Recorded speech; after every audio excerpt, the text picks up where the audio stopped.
안녕하십니까. TMV 어드바이저의 본부장 민복기입니다. 지난주 이 시간은 보수비책 시즌2의 첫 번째 시간이었죠.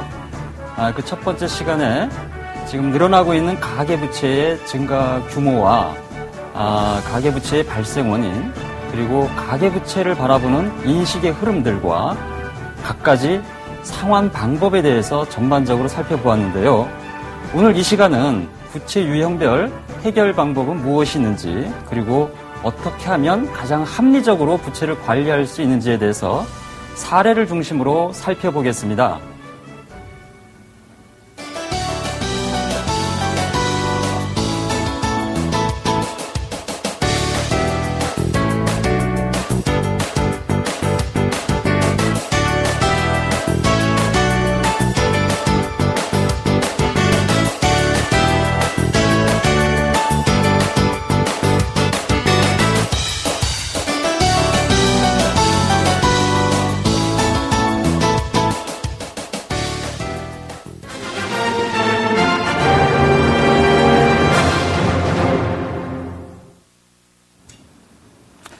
자, 오늘 부채 솔루션과 관련된 해결 방법의 첫 번째 시간이죠. 오늘 이 시간은 생활형 부채에 대해서 두 가지 사례를 가지고 한번 살펴보겠습니다. 첫 번째, 신용카드와 관련된 사용으로 인해서 과다하게 늘어나는 부채의 유형과, 두 번째는 자녀 학자금 대출, 최근에 굉장히 사회 이슈화되고 있죠. 학자금 대출 과 관련돼서 늘어나고 있는 부채의 해결 방법, 이 두 가지를 살펴보겠습니다. 자, 첫 번째 사례를 한번 살펴볼게요. 신용카드 사용으로 인해서 부채가 과다해진 케이스입니다. 이 사례의 기초 배경을 한번 살펴보겠습니다. 사례의 주인공은 현재 31세 미혼으로 3년차 직장인입니다. 그러다 보니까 현재 부모님과 함께 거주를 하고 있고요. 매월 250여만 원의 급여를 받고 있습니다. 재무 환경을 보면 부모와 함께 거주를 하고 있기 때문에 공과금 및 거주 관련 이 비용이 지금은 본인 부담이 없는 상황이겠죠. 대부분의 경제 활동은 신용카드로 지금 해결을 하고 있는 상황이고요. 매월 신용카드 결제 금액이 100만 원 이상을 지금 넘어서고 있는 상황을 보여주고 있습니다. 때로는 지금 현금 유동성의 문제로 현금 서비스를 활용하는 빈도수가 점점 증가하고 있습니다. 그에 따라서 결제 규모가 부담되다 보니까 신용카드의 서비스 중에서 리볼빙 서비스가 있는데요. 상환 금액을 전액 상환하는 것이 아니라 매월 상환 금액에서 일부를 상환해도 되는 그런 리볼빙 서비스를 이용하다 보니까 미상환 자녀 금액이 지속적으로 증가하는 추이를 보이고 있습니다. 그러다 보니까 그 잔액이 현재 한 600여만 원 정도에 이르고 있네요. 이 매월 늘어나는 현재 이 신용카드 결제 금액의 부담이 경과 기간별로 계속 가중되고 있는 상황이다 보니까 고정적으로 저축할 수 있는 그 상황은 현재는 아마 불가능한 상황이 아닌가라는 생각이 듭니다. 이 자산 구성의 내용을 보니까 2년 전 가입한 청약 저축이 있습니다. 매월 한 10만 원 정도 불입되고 있고요. 6개월 전부터 투자를 해온 국내 주식형 펀드에 매월 20여만 원 정도의 금액이 투자가 되고 있습니다. 위험성 자산에 투자되고 있는 내용을 보면 변액종신보험에 매월 15만 원, 그리고 소득공제가 되는 연금저축에 매월 한 10여만 원 정도가 투자되고 있습니다. 자, 이 자산 구성 및 현금 흐름을 한번 저희가 도표로 한번 살펴보는데요. 총 자산이 지금 510만 원 정도 나타내고 있고요. 부채 600만 원을 감안하게 되면 현재 자산 현황은 마이너스 90만 원 정도를 보여주고 있습니다. 자, 현금 흐름을 한번 살펴볼까요? 매월 본인 소득이 한 250만 원 정도를 나타내고 있습니다. 생활비를 포함해서 신용카드 리볼빙 상환 부담을 포함해서 보게 되면 가계 수지가 현재 마이너스 적자를 지금 나타내고 있는 상황으로 매월 25만 원 정도의 적자가 하고 있습니다. 자, 이 상황이 계속 지속되다 보면 상단에서 살펴본 마이너스 순자산에 대한 규모가 계속 증가할 수밖에 없는 그러한 상황입니다. 자, 그래서 이 자산에 대한 현황 및 현금 흐름을 우리는 어떻게 바라볼 것이냐에 대한 평가의 문제를 한번 살펴보겠습니다. 먼저 유동성에 대한 문제인데요. 현재 살펴보다시피 현금 자산이 지금 전무한 상황입니다. 이럴 경우에 가계 운영에 있어서 재무적으로 긴급한 상황이 발생하게 되면 부채가 추가적으로 발생할 수밖에 없는 상황이 야기되겠죠. 상대적으로 상당한 위험이 아닐 수가 없습니다. 유동성 측면에 있어서 두 번째 상황입니다. 지금 지출 예비 자금이 현재 부재한 상황으로 신용카드 사용 의존도가 지속적으로 지금 상승되어 가고 있다는 건데, 이러한 상황이 계속적으로 방치될 경우에 마이너스 순자산에 대한 패턴을 해결할 수 없는 그런 위험 요인이 계속 지속될 가능성이 있습니다. 자, 두 번째 우리 부채 관리 측면에서 한번 보겠습니다. 첫 번째로 이 사례자가 지금 활용하고 있는 신용카드의 리볼빙 서비스는 보편적으로 한 7%에서 한 28% 수준의 대출 금리를 적용하고 있는데 대부분 25% 내외로 적용한다라고 보면 적합하겠네요. 이러한 리볼빙 서비스는 상대적으로 고금리 대출과 유사한 성격을 띠고 있는데, 이러한 서비스를 계속 이용할 경우에는 미상환 원금에 대한 누적으로 신용카드 총 부채 규모가 지속적으로 증가할 수밖에 없습니다. 위험 관리 측면으로 한번 살펴보겠습니다. 현재 위 사례자는 미혼입니다. 이 상황을 감안하다 보면 통상적으로 사망에 대한 보장 준비보다 질병이나 상해를 주로 보장하는 그러한 준비가 우선적으로 선행돼야 되는데, 보장 내용을 살펴본 결과 질병과 상해에 대한 보장이 현실적으로 전무한 상황입니다. 그래서 이에 대한 조정이 요구가 되고요. 자산 현황의 마지막 살펴볼 문제는 성장 전략적인 측면입니다. 지금 현재 순자산이 마이너스 상황입니다. 이러한 상황에서는 자산 구조를 재배치할 수 있는 상황은 아니기 때문에 무엇보다도 절대 저축액을 늘리는 것이 시급한 과제다라고 볼 수 있겠습니다. 자, 그러면 이러한 그 흐름에 있어서 자산 현황을 살펴보았고요. 이번에는 월간 현금 흐름에 대해서 한번 살펴보겠습니다. 첫 번째, 소비성 지출에 대한 측면입니다.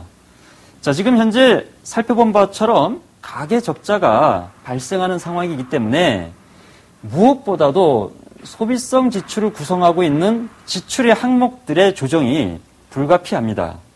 따라서 지출 항목을 체계적으로 최적화하는, 금액을 최적화하는 것이 선행되어야 하겠고요. 현재 지금 사용하고 있는 신용카드는 자기의 결제 계좌, 가능한 잔고의 범위 내에서 쓸 수 있는 체크카드로 전환해서 소비 행동을 실행하는 게 합리적이겠다라는 생각이 듭니다. 두 번째, 이 비소비성 지출에 대한 문제를 말씀을 드리겠습니다. 현재 미혼인 상황인 경우를 감안하면 보편적으로 본인이 지금 매월 발생하고 있는 소득에서 저축 비율은 50% 이상은 가져가야 되는데, 이 사례자의 경우에는 현재 월 소득 대비 20%에 대한 소득 비중을 나타내고 있습니다. 결국 이 신용카드 미상환 금액을 조기에 상환하고 소비성 지출을 조정을 통해서 어쨌거나 절대 저축액을 늘리는 것이 관건이기 때문에 이 사례자의 경우에는 이 비소비성 지출에 있어서의 일부 조정이 불가피하다라는 좀 말씀을 드리고 싶습니다. 자, 이러한 자산의 현황과 현금 흐름을 우리가 종합적으로 감안해서 어떠한 해결 방법이 이 사례자에게 가장 합당한가 한번 살펴보겠습니다. 먼저 월간 현금으로 이 사례자의 경우를 보게 되면 현재와 같은 월간 현금으로는 조기 해결이 불가능한 경우를 우리가 판단할 수 있는데요. 연 25%의 고금리 신용대출인 신용대출과도 같은 신용카드 부채에 대한 조기 상환이 어떠한 재무 목표보다도 우선시 돼야 되겠다. 즉, 이 600여만 원 정도가 일반 봉급 생활자인 경우를 감안하게 되면 뭐 그리 큰 부채의 규모인가라고 생각할 수도 있는데요. 미혼인 이 사례자를 감안하게 되면 앞으로 결혼도 해야 되고 자녀 출산도 예상할 수 있기 때문에 지금 이 600만 원이 줄어들지 않고 계속 리볼빙 서비스를 이용하면서 증가 추이를 나타내고 있기 때문에 결혼 관련 자금을 준비할 수 있는 여유가 아예 없다라는 게 가장 큰 문제입니다. 그래서 감소 추이를 나타내고 있는 부채 규모가 아니라 오히려 매월 증가 추이를 나타내고 있는 이 600만 원의 규모는 금액의 규모는 작다 하더라도 상황적인 측면에서는 상대적으로 위험한 상황이다라고 볼겠네요. 그래서 상대적으로 고금리의 흐름인 이 600여만 원에 대한 신용카드 미상환 잔액에 대한 대출 상환이 무엇보다도 우선시 요구된다라고 판단될 수 있습니다. 이러한 문제를 해결하기 위해서 먼저 지금 투자 자산의 일부 중에서 주식형 펀드가 있는데 현재 적립 금액을 보면 한 120만 원 정도를 나타내고 있습니다. 이 주식형 펀드의 환매를 통해서 120만 원을 상환하게 되면 신용카드 미상환 그 잔액이 480여만 원 정도 남게 되겠죠. 이 나머지 480여만 원 정도를 상대적인 저금리 대출을 활용함으로 인해서 일시 상환하는 방법을 선택하시는 게 가장 합리적입니다. 가장 저금리 대출 상품을 살펴본 결과 위 사례자의 경우는 현재 본인이 근무하고 있는 직장에서 직원 대출 1,000만 원을 받을 수 있는 조건을 구비하고 있네요. 이 조건을 활용하는 게 가장 합리적이지 않을까 판단이 됩니다. 500여만 원 정도 연 3% 정도의 3% 정도의 상대적인 저금리인 직원 대출을 활용하게 되면 신용카드 미상환 금액을 일시에 상환할 수 있는 혜택을 누릴 수 있습니다.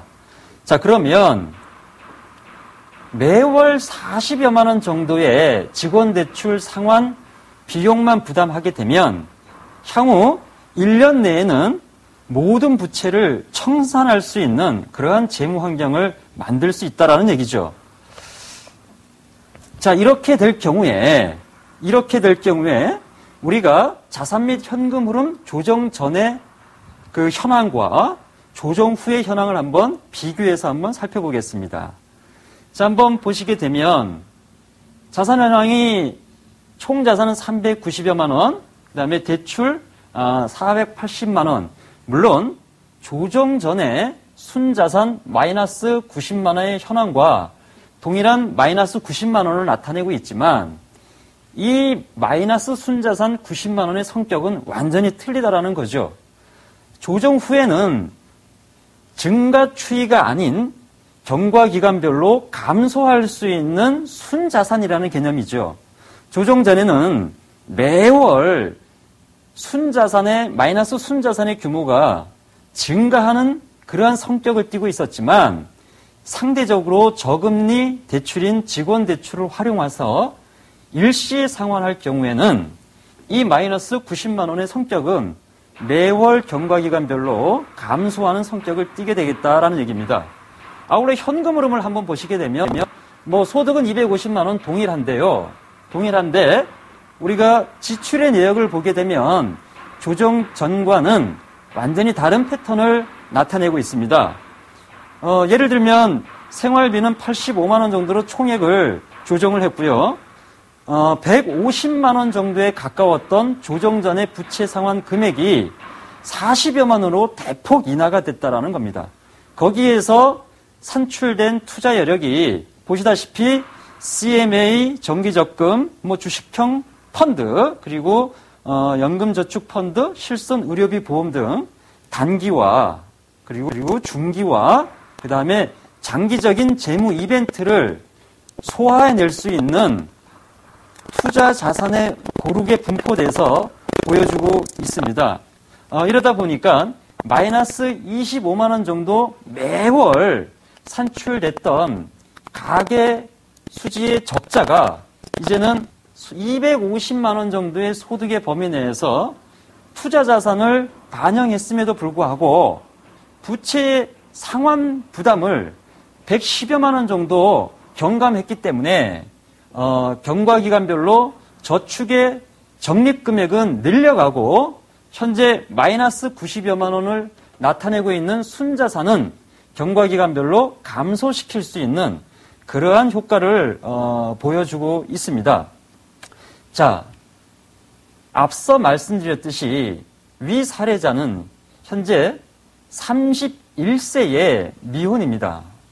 무엇보다도 계획적인 지출과 지출 항목에 대해서 예산을 면밀하게 편성을 해서 본인이 감내해 나갈 수 있는 능력의 범위 내에서 지출을 해야만 앞으로 예상되는 결혼 관련된 자금에 대한 준비와 그리고 자녀 출산과 관련된 교육 자금의 준비, 양육 자금에 대한 준비가 현실적으로 가망한데 현재에 대한 소비 행동 패턴을 조정하지 않게 되면 말씀드렸듯이 마이너스에 대한 순자산의 증가를 억제할 수 없는 그러한 양상을 보이게 되어 있습니다. 그래서 조금 전에 제가 말씀드렸듯이 저금리 대출 활용한 일시에 신용카드에 대한 미상환 자금을 상환함으로 인해서 저축의 여력을 확보해내고 단기, 중기, 장기 투자 자산에 고르게 배분 투자함으로 인해서 앞으로 예견된 인생의 이벤트에 소요되는 자금을 안정적으로 확보, 수요를 충족할 수 있는 그러한 재무 환경으로서의 변화가 지금 요구되고 있는 상황이 아닌가. 그리고 이렇게 조정할 경우에는 그러한 재무 환경이 가능하지 않을까라는 판단을 하게 됩니다. 이렇게 우리가 첫 번째 사례는 신용카드와 관련돼서 과다하게 늘어난 부채의 유형을 살펴보았는데요. 무엇보다도 계획적이지 않은 지출을 통제하지 않을 경우에는 이렇듯 부채의 증가를 억제할 수 없습니다.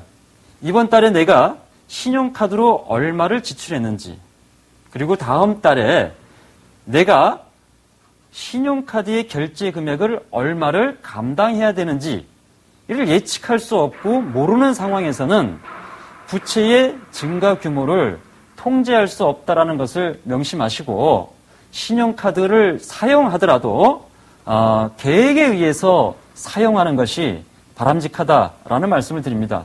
또한 무엇보다도 가급적이면 신용카드의 사용보다 본인이 가용할 수 있는 결제 잔액의 범위 내에서 사용할 수 있는 체크카드로서의 전환이 무엇보다도 효과적이지 않을까라는 제안을 드립니다.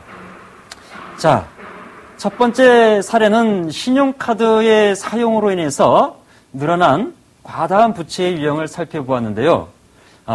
다음은 두 번째 유형으로 자녀 학자금에 대한 부채로 과다한 그 부담으로 인해서 계속 늘어나고 있는 부채 부담에 대해서 살펴볼 수 있도록 하겠습니다.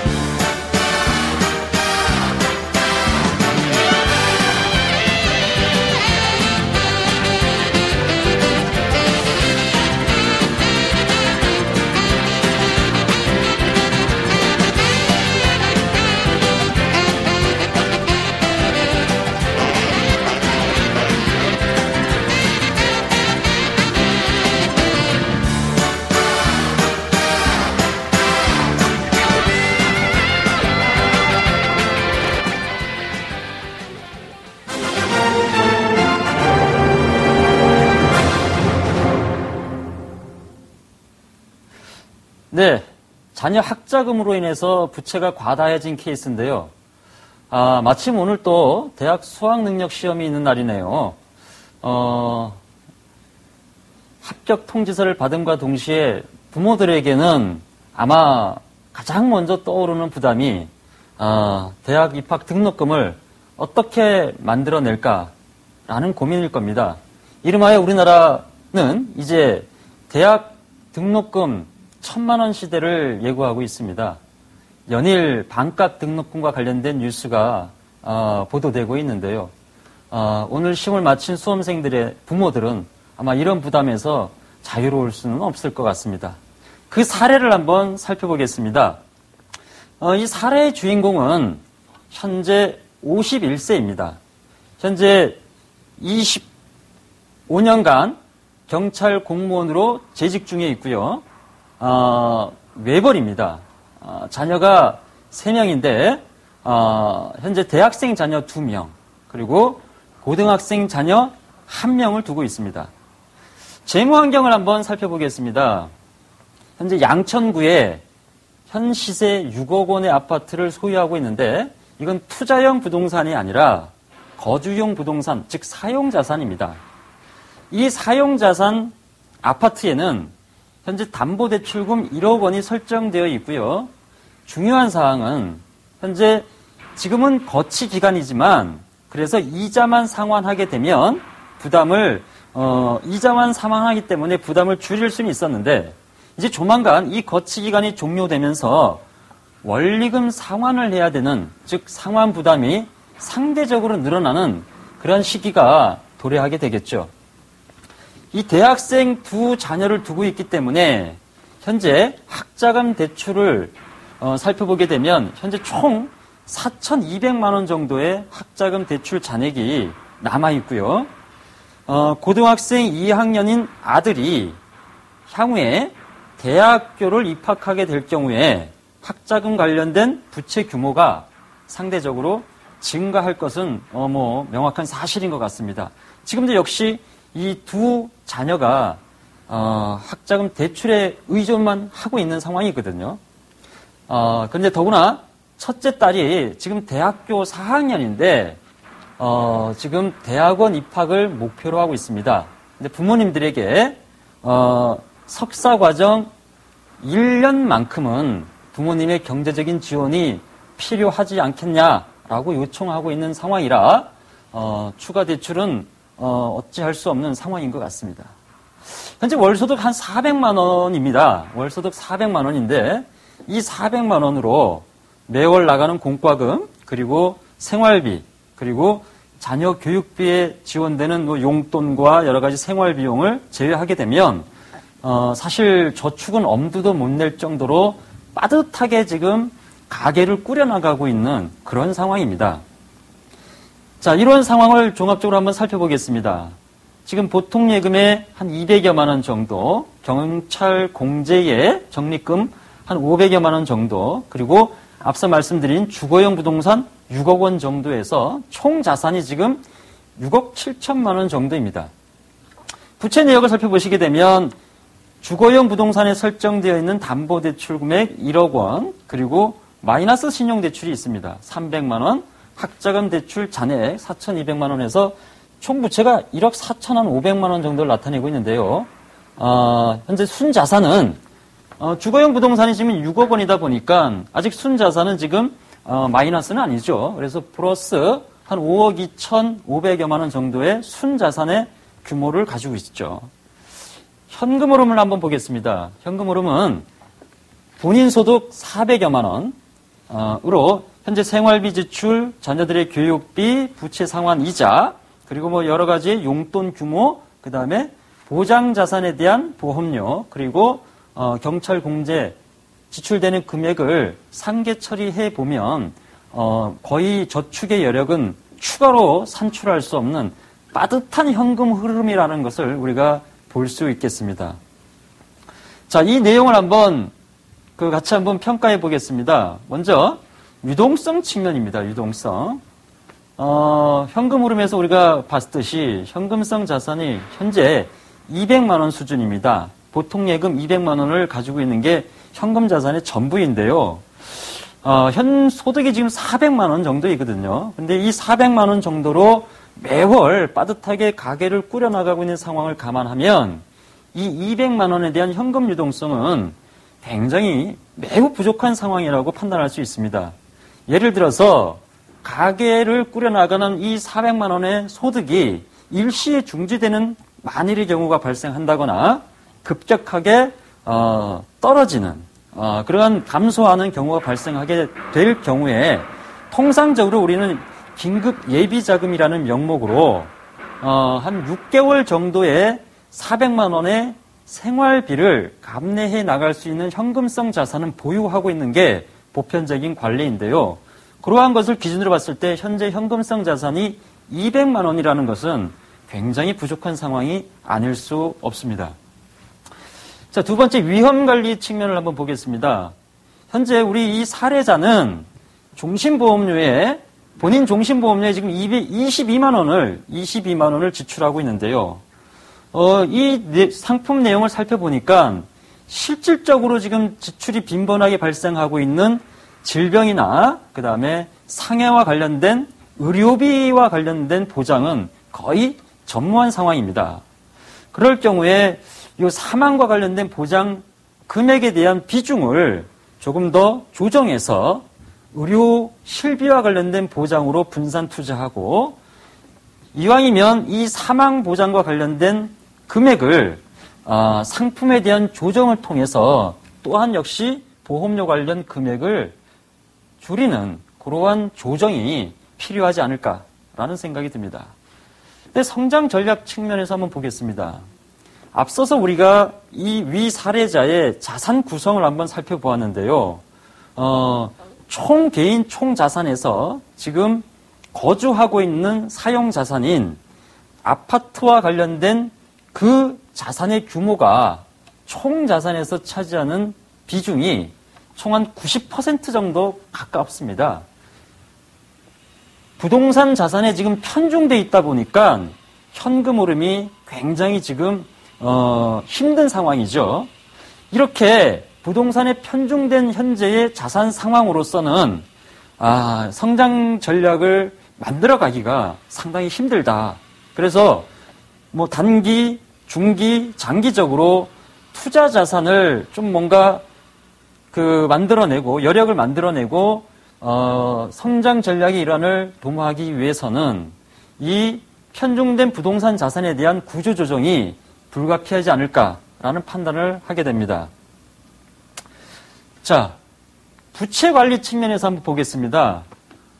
먼저 현재 보다시피 우리가 이 총 자산 대비 부채 비율이 현재 한 20% 수준이라는 것은 통상적으로 보게 되면 적정하다라고 판단할 수 있습니다. 다른 분들에 비해서, 여타의 다른 분들에 비해서 과도한 수준은 아닙니다. 하지만 이 분이 가지고 있는 재무 상황에 예측되는 흐름을 보게 되면 이 20%도 과연 우리가 적정하다라고 인정할 수 있을까라는 고민을 하게 되는데요. 그 문제는 두 번째에서 한번 살펴볼 수 있을 것 같습니다. 현재 자녀 학자금을 전량 대출에 지금 의존하고 있는 재무 상황을 나타내고 있습니다. 지금 현재 두 자녀가 대출을 통해서 대학을 다니고 있는 상황이 계속 지속되고 있는데요. 그 규모가 4,200만 원입니다. 현재 막내 아들이 고등학교 2학년인데요. 이 아들이 지금 대학을 진학하게 되면 또다시 학자금 대출을 통해서 대학 생활을 해야 되는데 이런 상황이 계속 지속된다면 현재 4,200만 원의 학자금 대출 규모는 향후에 9천여만 원 정도로 늘어날 예상을 우리가 하겠네요. 9천만 원 정도로 급증할 것으로 예상이 되겠죠. 이럴 경우에 지금 현재 부채 비율이 총 자산 대비 20%에 편성되어 있는 비율이 총 자산 대비 30% 이상으로 치달아가는 그러한 재무 환경으로 형성이 될 것 같습니다.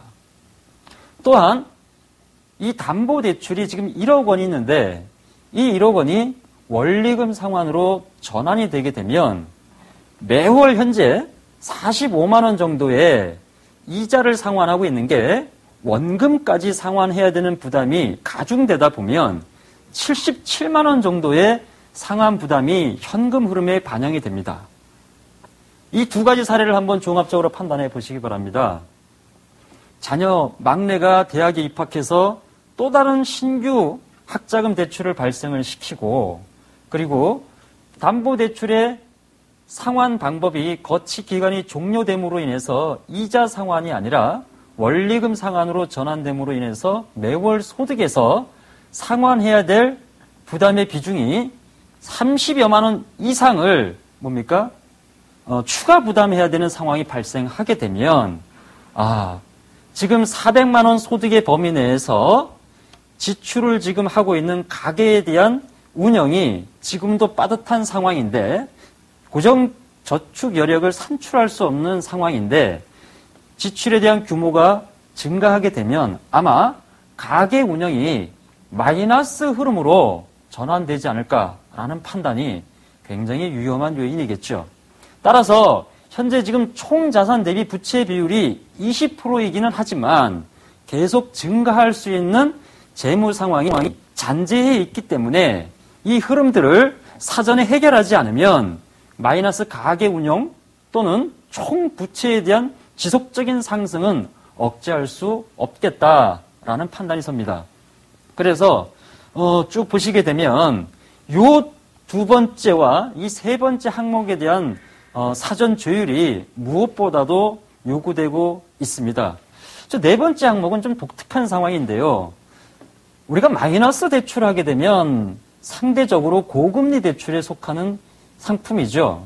근데 이 마이너스 대출이 지금 한 300여만 원 정도 있는데, 이러한 고금리 대출을 활용하면서 경찰 공제 저축을 유지하고 있다는 것을 보면 이러한 그 재무 구조는 현실적으로 좀 비효율적인 부채 관리가 아닌가라는 좀 판단을 하게 됩니다. 자, 월간 현금 흐름을 한번 살펴보겠습니다. 먼저 소비성 지출 측면입니다. 위 사례자는 지금 현재 51세로 라이프 사이클 상에서 우리가 보게 되면 어느 때보다도 가장 많은 지출의 금액이 집중되는 시기에 접어들어 왔죠. 이 시기가 되게 되면 대부분의 자녀들은 다 대학 생활을 하게 될 것이고요. 그리고 결혼과 관련된 준비에 필요한 자금이 요구되겠죠. 그래서 우리가 인생의 중요 이벤트를 볼 때 자녀의 학자금과 결혼 관련된 자금, 어느 자금보다도 굉장히 큰 목돈이 집중되는 시기가 아마 이 시기가 아닐까라는 생각이 듭니다. 이 시기에 지금 해당되고 있는데, 따라서 이 현금 흐름의 소비성 지출에 대한 흐름을 보면서 보게 되면 이렇게 많은 금액이 요구되는 시기임에도 불구하고 지출력을 보게 되면 현재 생활비와 본인 용돈, 이런 지출의 항목별 금액에 대한 편성은 그렇게 적절한 수준으로 이렇게 반영이 되어 있습니다. 문제는 제한된 소득의 범위 내에서 적절한 수준으로 편성은 되어 있지만 계속 대출에 대한 총 규모가 늘어날 수 있는 환경을 지금 계속 방치하고 있기 때문에 이 지출에 대한 항목에 대한 구조가 마이너스 흐름으로 치달아갈 것 같다라는 그 흐름이 위험 요인이라는 얘기입니다. 두 번째는 비소비성 지출입니다. 현재 부채 상환 이자 한 45만 원 정도를 지출하고 있는데요. 현재는 부담스럽지 않을 수도 있습니다. 앞서 말씀드렸듯이 원리금 상환으로 전환되는 상황이 이제 목전에 와 있는데 이것이 어느 위험보다도 가장 위험한 재무 환경이다라고 말씀드릴 수가 있네요. 요 근래에 우리 여러 가지 뉴스를 보게 되면 일반적인 가계 구조에 상당한 압박감으로 다가오고 부담으로 다가오는 게 뭐니 해도 물가의 상승일 겁니다. 그의 지출 항목도 과거에 비해서, 고정 지출의 항목도 과거에 비해서 상당히 다양해졌고요. 그 수가 굉장히 많아졌죠. 이 지출의 항목도 많아졌는데 물가의 상승 시기와 맞물려서 그 지출에 대한 항목별 규모 금액도 상당히 높아져 가고 있습니다. 그러다 보니까 정부는 금리 인상을 통해서 물가 상승을 한번 억제해 보겠다라는 제도적인 정책을 시행하려고 했으나 이 역시 별다른 효과를 나타내고 있지 못하는 게 현재 흐름인 것 같습니다. 금리를 인상시켜서 물가를 잡겠다라는 계획을 가지고 있었는데 예금 금리가 올라가는 게 아니라 대출 금리가 상대적으로 올라감으로 인해서 위 사례자처럼 1억 원에 가까운 담보대출금을 가지고 있는 고객들에게는 월 부채 상환에 대한 부담이 늘어날 수밖에 없는데 상환 방법도 원리금 상환으로 전환된다라면 이중 상환 부담에 대한 압박을 피할 수 없는 그러한 흐름이죠. 또 두 번째, 비소비성 지출 항목에서 보장성 보험으로 대별되는 위험 자산에 대한 측면인데요. 앞서 말씀드렸다시피 이 부분에 대해서는 의료 실비 쪽으로 전환을 하고 보험료를 낮출 수 있는 그러한 방법이 저축 여력을 확보하는데 중요한 관건이 아니겠는가라는 생각이 듭니다. 지금 보장성 보험은 지금 종신보험으로 고객이 지금 활용하고 있는데 22만 원 정도의 종신보험을 일부 조정하게 되면 의료 실비 저렴한 보험으로 실질적으로 우리가 보장받을 수 있는 상해와 장기성 질병에 대해서 준비되지 않은 상황을 맞이했을 때 지금 형성되어 있는 얼마 안 되는 현금 자산이 또는 준비되지 않은 상황에서 맞이하는 그러한 그 예기치 않은 사건으로 인해서 추가 부채를 발생시킬 수 있는 그러한 상황은 최대한 막을 수 있지 않을까라는 판단이 듭니다. 자, 솔루션 방향을 한번 생각해 보겠습니다. 자, 첫 번째는요, 뭐니 해도 51세, 우리 사회에서 지금 가장 이슈가 되고 있는 문제, 베이비 부모 세대에 대한 은퇴, 과연 어떻게 할 것인가라는 얘기가 화두가 되고 있는데요. 이 사례자 역시 51세로 베이비 부모 세대에 포함되어 있습니다. 이 베이비 부모 세대는 우리가 통상적으로 이런 얘기를 많이 합니다. 낀 세대다. 즉 자녀에 대한 책임도 감내해 나가야만 하고 그리고 부모에 대한 부양도 책임을 져야 하는 그러한 가운데에 있는 세대가 아닌가라는 생각이 듭니다. 역시 보시다시피 자녀에 대한 책임, 학자금 대출을 발생시켜서라도 자녀에 대한 교육을 책임지겠다라는 그러한 재무구조를 가지고 있습니다. 그러나 동시에 본인과 배우자의 직업적 정년 이후에 은퇴 생활을 할 수 있는 은퇴 생활 자금에 대한 준비도 해야만 함에도 불구하고 앞서 살펴본 재무 구조를 보게 되면 은퇴 생활과 관련돼서 준비되는 자산은 전무하다라는 겁니다.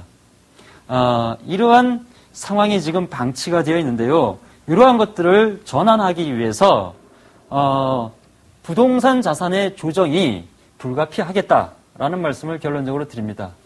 이러한 부동산 자산을 조정하게 되면 현재 계속 증가 추이를 나타내고 있고 증가할 상황이 예견되는 부채의 규모를 일시에 조기 상환할 수 있는 효과를 나타낼 수 있고 또 차액으로 우리가 현금성 자산에 대한 비중을 높임으로 인해서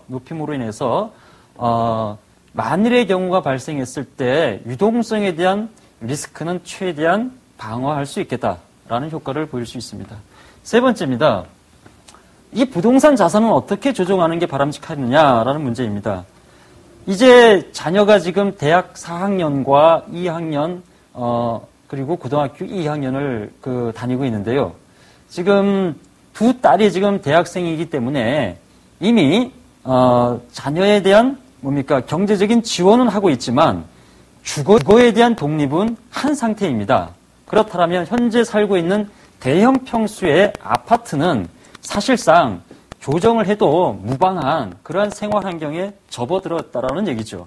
물론 지금 이 고등학교 2학년인 이 아들의 상황을 감안하게 되면 급격하게 갑작스럽게 거주 공간을 바꾼다거나 또는 주거 지역을 이동한다거나 하는 것은 좀 어려울 수 있습니다. 하지만 이 부분도 역시 계획을 세워서 자녀가 막내 아들이 대학을 입학하는 시기를 계획을 해서 이 대형 평수의 아파트를 좀 소형 평수의 아파트로, 즉 자녀가 완전하게 주거 공간에서 독립한 이후에 이 부부만의 은퇴 생활을 할 수 있는 공간을 감안해서 이 부동산 사용 자산을 조정한다라면 현재 6억 원의 범위 내에서 뭡니까? 이 수도권 이 주변 지역으로 이동할 경우에 한 3억 원 이하의 정도의 금액이라면 충분히 부동산 자산의 구조조정이 필요하지 않을까. 그러면 그 차액인 3억 원을 가지고 지금 증가하고 있는 담보대출 상환 부담을 억제하기 위해서 일시에 상환을 하고 지금 계속 발생되고 있는 자녀 학자금 대출을 상환함으로 인해서 매월 정해진 400여만 원의 소득에서 부채 상환에 대한 부담이 지출에 반영돼서 빠듯한 가계 운영은 상당 부분 만회할 수 있겠다라는 효과를 보일 수 있습니다. 그렇게 될 경우에 매월 부채 상환 비용으로 전용됐던 그 금액의 전부를 중장기 은퇴 생활을 위한 저축의 금액으로 전환이 가능하지 않을까라는 생각이 듭니다. 물론 자녀들에 대한 결혼 자금을 지원하기 위한 그러한 용도로도 이 금액을 투자할 수 있겠다라는 결론이 도출되겠습니다. 무엇보다도 위 사례자의 경우에는 은퇴를 목전에 두고 있는 이제 50대의 베이비 부머 세대입니다. 그리고 자녀들도 이제 이성적으로 판단할 수 있는 성년입니다. 그래서 주거 공간을 이동한다거나 학자금에 대한 대출을 계속적으로 발생시키는 이러한 재무 환경을 뭔가 획기적으로 개선하기 위해서는, 그리고 개선된 그러한 합리적인 방법을 지속적으로 실행하기 위해서는 가족들 간의 합의가 무엇보다도 필요하겠다라는 말씀을 드리는데요. 그 합의의 내용은 이렇습니다. 교육 및 결혼 관련된 자금의 지원을 어느 정도 선에서 할 것인지, 그리고 어느 정도 시기에서 자금의 집중을 분산할 것인지, 이런 관련된 내용에 대한 가족들 간의 합의가 지금 빠듯하게 운영되고 있는 가계에 대한 흐름들을 합리적으로, 즉 단기, 중기, 장기성 자산을 준비하는 저축 여력을 산출해낼 수 있는 패턴으로 전환할 수 있는 방법이 아닐까라는 판단이 듭니다. 자, 우리가 앞서 말씀드린 신용카드에 대한 사용으로 인해서 과다해지는 부채의 흐름, 그리고 두 번째는 우리 연일 보도되고 있는 자녀 학자금 관련된 대출, 그러한 규모로 인해서 연일 증가하고 있는 이 부채 살펴보았는데요. 이 두 번째 케이스를 한번 유념해 보시기 바랍니다. 은퇴 생활에 들어가야 되는 상황을 목전에 두고 아직까지 상환되지 않은 부채를 가지고 정년 이후에 은퇴 생활을 맞이한다는 것은 무엇보다도 위험한 상황이 아닐 수 없습니다. 그래서 조금 극단적인 방법일 수 있지만 지금 편중되어 있는 부동산 자산에 대한 일부 구조조정을 통해서 은퇴 생활에 들어가기 전에는 미상환 부채에 대한 것들을 일시 해결하는 게 지금 이 시간 위 사례자에게는 요구되는 가장 중요한 항목이 아닌가라는 판단을 하게 됩니다.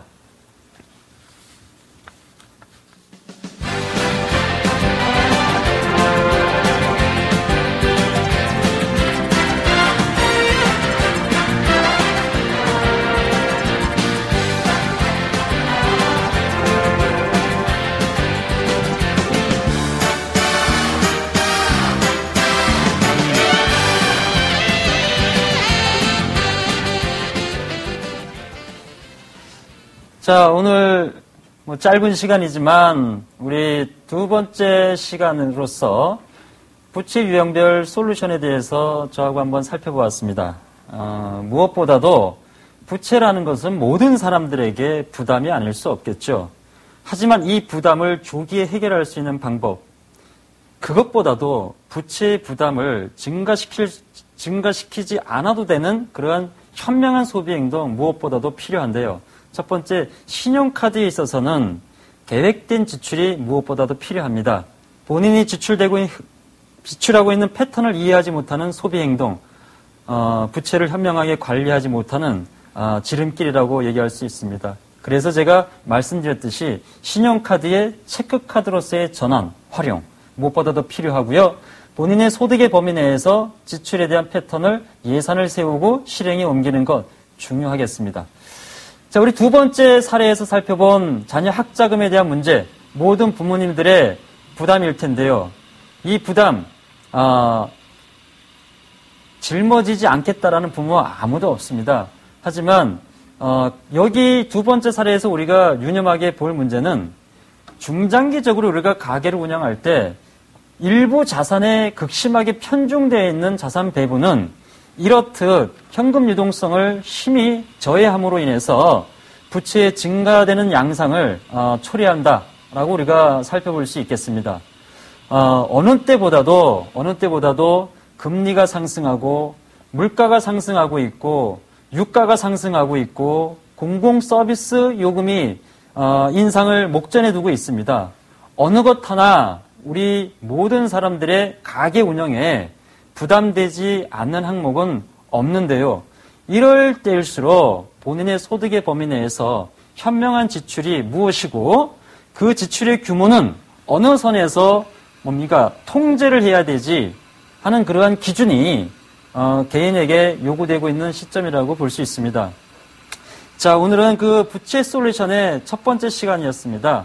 저하고 한번 생활형 부채의 두 가지 사례를 가지고 살펴보았는데요.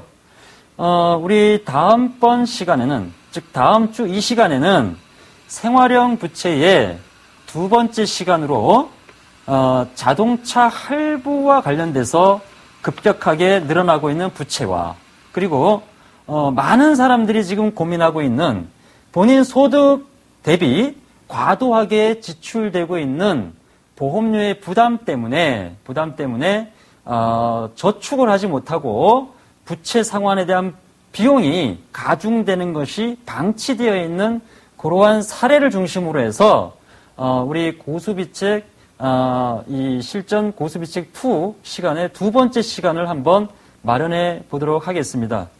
자, 오늘 짧은 시간이었지만 이 두 가지 사례를 함께 살펴봄으로 인해서 시청자 여러분들의 가게 운영에 도움이 될 수 있기를 바라겠습니다. 저와 함께 시청해 주신 우리 시청자 여러분들께 감사드리겠습니다. 감사합니다.